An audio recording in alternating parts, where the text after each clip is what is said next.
So a topic that most people don't talk about, or we I guess I haven't mentioned it before. But when you have livestock, you usually will have some dead stock. It's just part of life. What happens when you have a dead animal? There's a couple options. You can bury it. You can call the rendering service and pay for them to come pick it up, or you can compost them. Compost them is a approved option, I guess, in our area. So this is our dead pile.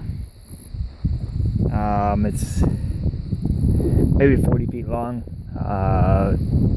6 feet wide, 5 feet wide, 8 feet wide, 4 or 5 feet tall. This is about 7 or 8 years worth of dead animals. We do. I've tried to get better at maintaining this pile. Basically, this pile is a lot of manure. You put a dead cow in here, and then you throw 5 scoops of manure on her. And then what I've tried to do recently is to turn the piles. But the problem is you get some, like I turned some of this the other day, and you get some of these bones that are exposed to the elements. Those will never decay. So you have to keep them clean or keep them buried. So the problem is you end up with just keep throwing more manure on top of it. So yes, this pile looks big, but the reality, there's not that many animals in here. What do I do with it?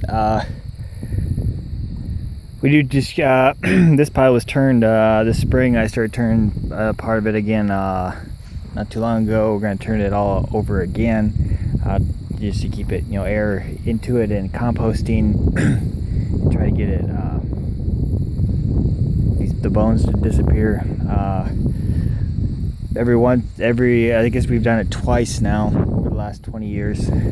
We've hauled this whole pile out onto the fields, and then go and pick up any of the bigger bones that are left, and just basically add them back to the pile.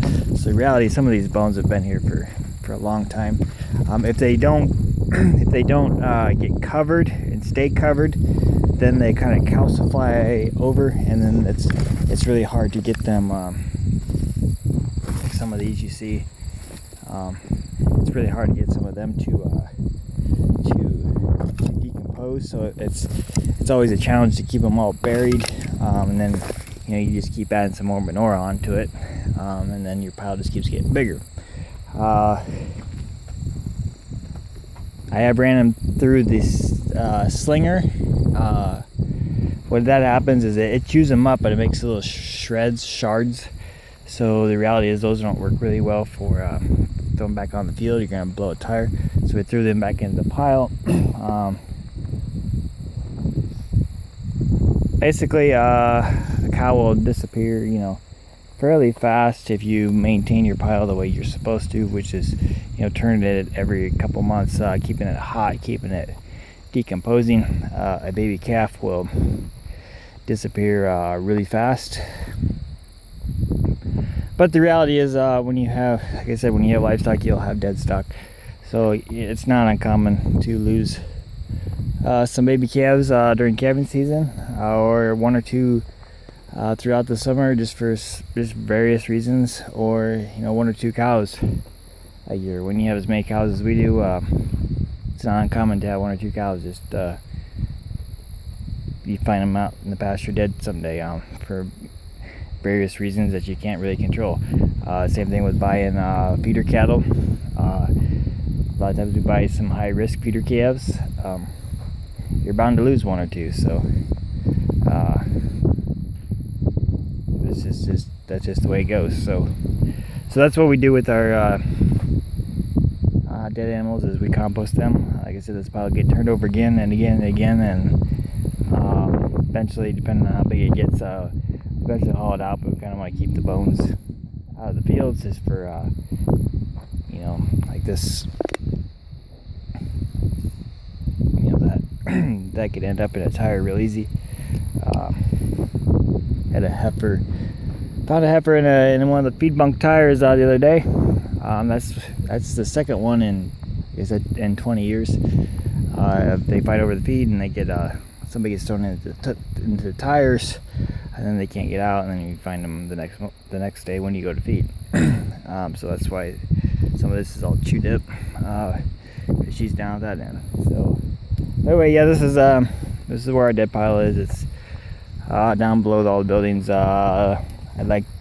It's handy to get to kind of all the time. It's kind of out of the way. It isn't next to a feed lot, but not that big of a deal. It's close enough to the buildings. It keeps kind of the stray animals out of it, but we do have some vultures, and I know there's some coyotes that have been brave enough to come up this far. But anyway, that's how